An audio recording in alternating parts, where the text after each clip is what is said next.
We often think about artificial intelligence as something way off in the future, right? Some sci-fi concept.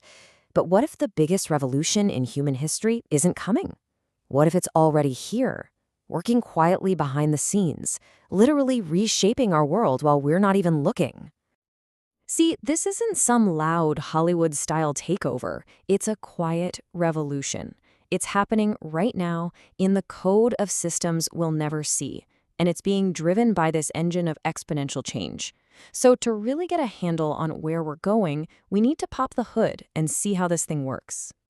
And at the heart of that engine is one really powerful idea: recursive feedback. Now, it's a simple concept, but the consequences are just staggering. So imagine an AI designing a new material. It runs a simulation, tests its own creation, learns from the results, and then immediately uses what it just learned to design an even better one. It's a loop that feeds itself, and it accelerates at a pace that is just blinding. This single dynamic is what connects everything we're about to explore. So where do we start? Well, let's go to the highest stakes arena you can possibly imagine, where this transformation is happening at, frankly, terrifying speed: modern warfare. And this isn't science fiction anymore. This is the new reality of how conflicts are fought. War has always evolved with technology, right? But just look at the pace of change. We went from the age of machines in the 19th century to the age of networks in the 20th. But now we're in the age of algorithms. Victory isn't about the size of your army anymore. It's about the speed and the smarts of your code. For decades, military strategy has been all about this model, the OODA loop. It's a very human way of making decisions. You observe what's happening, you orient yourself to figure out what it means, you decide what to do, and then you act. It's logical, it's deliberate, and it's paced for a human brain. And this is where everything changes. AI doesn't just speed this loop up.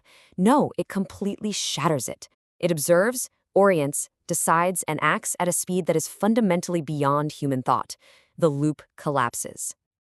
And look, this is not some theoretical idea. This is happening right now. Autonomous drones are identifying targets in milliseconds. Cyber defense systems are stopping attacks before a human alarm can even go off. And this creates this terrifying feedback loop.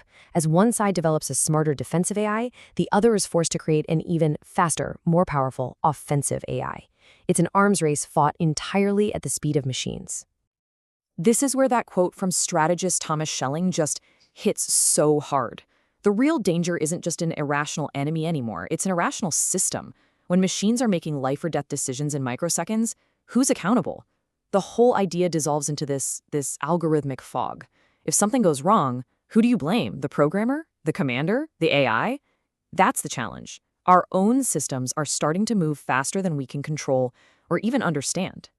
Okay, but it's not all conflict. Let's shift gears here from destruction to creation, because the exact same principles are driving one of the greatest revolutions in the history of medicine and biology. So, back in 2020, something profound shifted. For 50 years, one of the toughest challenges in all of biology was predicting how proteins fold into their complex shapes. Then, an AI called AlphaFold just solved it. It took something that required years of hard work in a lab and compressed it down to a few minutes of computation. Literally overnight, biology was changed forever. You see, for all of human history, medical discovery was kind of like navigating a giant maze in the dark. It was all trial and error, just hoping you'd stumble upon a cure by chance. AI completely flips that script. We are moving from an age of searching for solutions to an age where we can actually design them from scratch. We can now look at a problem like a virus and use AI to design the perfect molecular key to unlock it. But, and this is a huge but, this incredible power comes with a monumental risk. It's the ultimate dual-use dilemma. The very same technology, the same algorithms that can design a life-saving vaccine, could just as easily be used to design a brand new, very dangerous pathogen. Creation and destruction become two sides of the same powerful coin. Okay, so AI is rewriting the rules of conflict and biology. Now let's move to our third area, because it's also revolutionizing the very stuff our world is made of, the physical materials that build our entire civilization. This leads to this amazing new concept, materials imagination. For centuries, finding new materials was this slow, expensive process of just mixing things together in a lab. But now, AI can predict the properties of substances that have never even existed. The bottleneck isn't what we can physically test anymore, it's what we can dream up. And this isn't some far-off fantasy. These are all active areas of AI-driven research today. We're talking about concrete that literally pulls CO2 out of the air, batteries that can charge in seconds, not hours. AI is designing the building blocks of a world we've only been able to imagine. And the ripple effects of this are just enormous. This isn't just about cool new gadgets. This is about fundamentally transforming our biggest global industries. We're talking about speeding up the green energy transition, building sustainable cities, making our supply chains more resilient. This quiet revolution in materials is going to have some very loud, very real consequences for all of us. So we've looked at war, at medicine, at the very matter that makes up our world. Let's tie it all together and ask the ultimate question. In this new age of machine discovery, what's our job? What is the human role in all of this?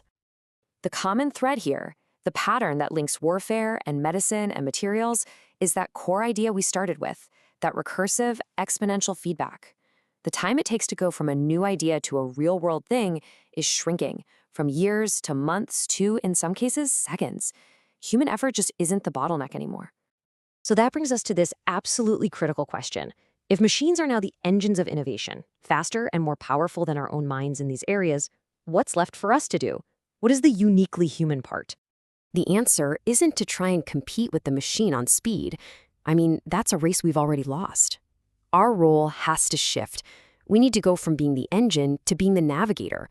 Our job is providing the discernment to pick the right problems, to embed our values deep inside these systems, to have the courage to set boundaries, and the foresight to steer all this incredible power towards good.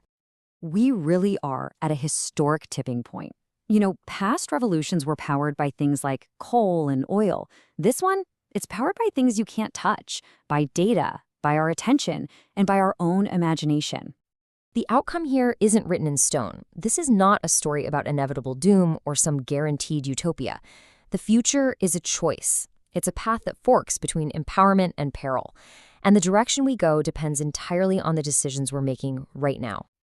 Ultimately, every age has its own form of alchemy.